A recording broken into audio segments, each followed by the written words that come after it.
Aanya Mehra's name was once whispered only within the grief-stricken walls of her Delhi home, a 19-year-old girl who vanished without a trace in 2004. 2 decades later, her name returned alongside 73 others, children of India's elite, tied to a secret program buried deep within government files. What began as isolated disappearances would unravel into one of the country's darkest cover-ups, a story of hidden facilities, silenced families, and experiments no one was meant to survive. This is the truth behind Project Falcon, India's biggest crime cover-up finally revealed. In the summer of 2004, Delhi was alive with its usual rhythm, traffic jams stretching for hours, political rallies flooding the streets, and students preparing for exams. In the middle of this noise, a quiet tragedy unfolded that would soon vanish from public memory. 19-year-old Aanya Mehra, daughter of a respected businessman, left for her evening music class as she did every Wednesday. She carried her violin case, waved goodbye to her mother, and stepped into the busy lanes of South Delhi. That was the last time her family saw her. Hours passed, then days, and when she didn't return, panic spread through the household. The Mehras filed a missing person report, convinced that something terrible had happened. But to their disbelief, the police treated it with shocking indifference. Officers hinted that Aanya may have left home on her own, suggesting she was unhappy or hiding a relationship. For a family that knew her routine, her discipline, and her gentle nature, these suggestions felt like a betrayal. Flyers were printed, calls were made, and searches were organized, but each effort seemed to fade into nothingness. Witnesses were inconsistent. One claimed she boarded a bus, another swore she entered a black car, and yet another insisted she was seen walking near the metro. None of these leads connected. Media outlets initially picked up the story, running headlines about the disappearance of a wealthy businessman's daughter. But just as quickly, the coverage died. Bigger stories took over, and Anya's name slowly slipped off the front pages. Within a week, reporters stopped calling. Within a month, the case was forgotten. For the Mehra family, the silence was unbearable.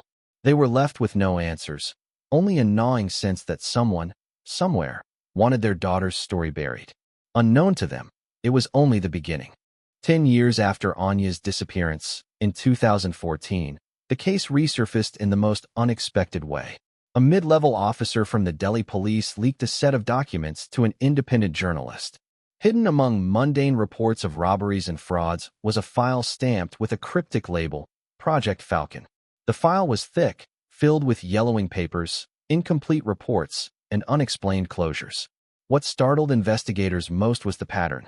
Each file contained the story of a missing young person, most of them aged between 18 and 25, vanishing under almost identical circumstances. Many were students, musicians, athletes, or children of prominent families, and their disappearances were quietly dismissed by local police. When the names were cross-checked with archived news clippings, a disturbing detail emerged. Every one of these cases had initially made it to the headlines, just like Anya's, but within days the stories disappeared. Some articles had even been erased entirely from digital databases, as if someone had intentionally wiped the trail clean. The leaked documents also contained notes suggesting that officers who pushed too hard on these investigations were suddenly transferred to remote postings, some even leaving the force altogether. What made the file more chilling was the way it ended. The last page carried no names or reports, only a typed instruction that read, "No further inquiry. Case status, closed by superior authority." No signatures, no explanation, no accountability. It was clear that the silence was not accidental, it was ordered. The journalist who received the file began piecing together connections, but every call for official clarification was met with denial. Police headquarters claimed the file was fabricated. Senior officers dismissed it as a conspiracy theory. Yet the sheer volume of names and the similarities between their vanishings suggested otherwise. For the first time, Anya's case no longer looked like an isolated tragedy. It was the visible crack in something much larger, something designed to stay hidden. The deeper journalists dug into the leaked files, the more they encountered a strange reference to a government-owned property on the outskirts of Noida. On paper, it was registered as an abandoned research facility that had once belonged to a defunct pharmaceutical company. But locals in the surrounding villages whispered otherwise. They claimed that despite being abandoned, the building never truly looked deserted.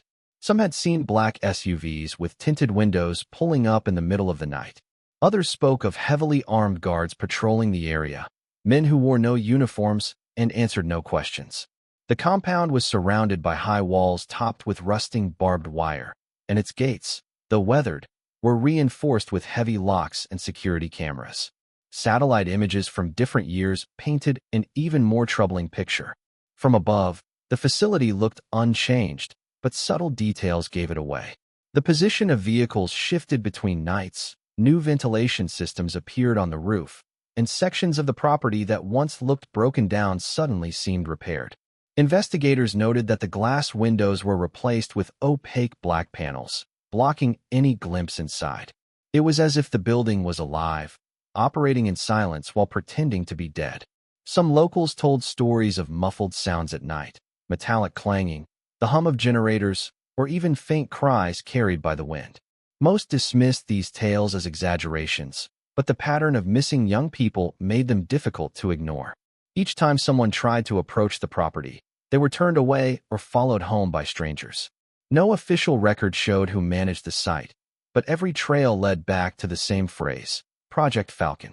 What had started as a missing persons case was now circling around a single location, one that seemed to hold far more than decaying walls.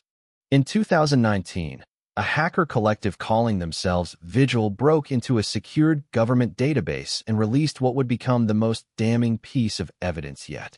Among the data was a meticulously organized spreadsheet labeled the Blacklist.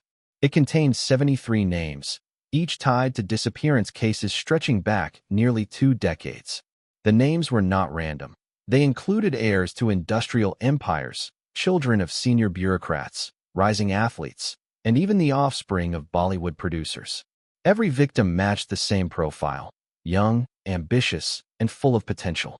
What made the leak particularly disturbing was the column marked status. Next to each name was a single word, either acquired, processed, or terminated.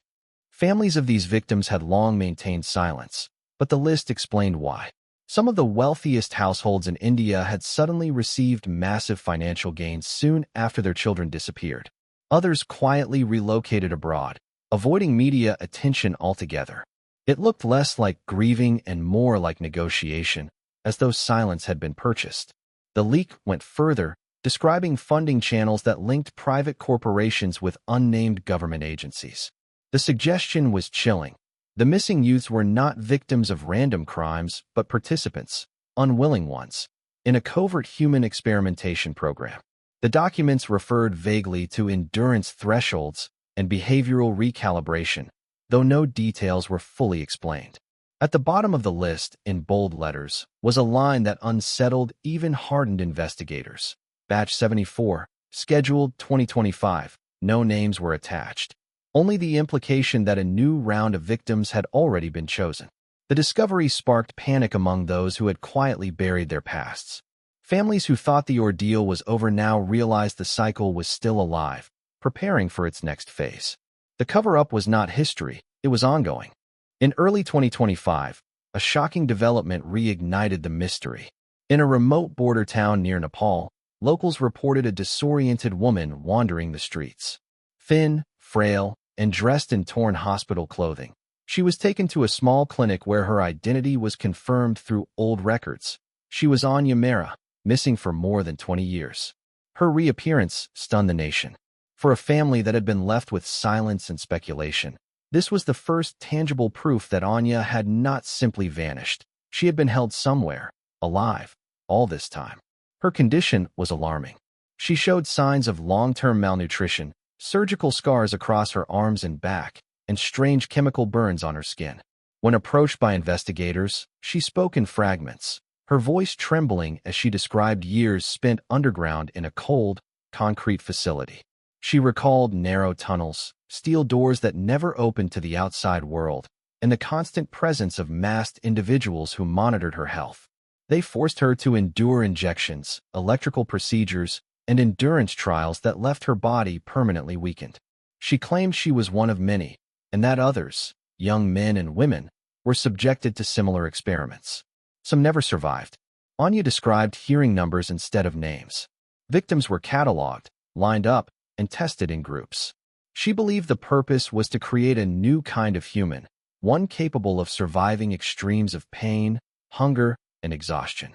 Before investigators could gather more, she vanished again. Taken from a government safe house under mysterious circumstances, she left behind only a hospital gown marked with fresh blood. The official explanation was medical transfer, but no hospital in the region confirmed her admission. Just like before, Aanya had disappeared into the shadows, and this time, it felt permanent. Only weeks after Anya's second disappearance, a new incident confirmed suspicions that the conspiracy was far from over.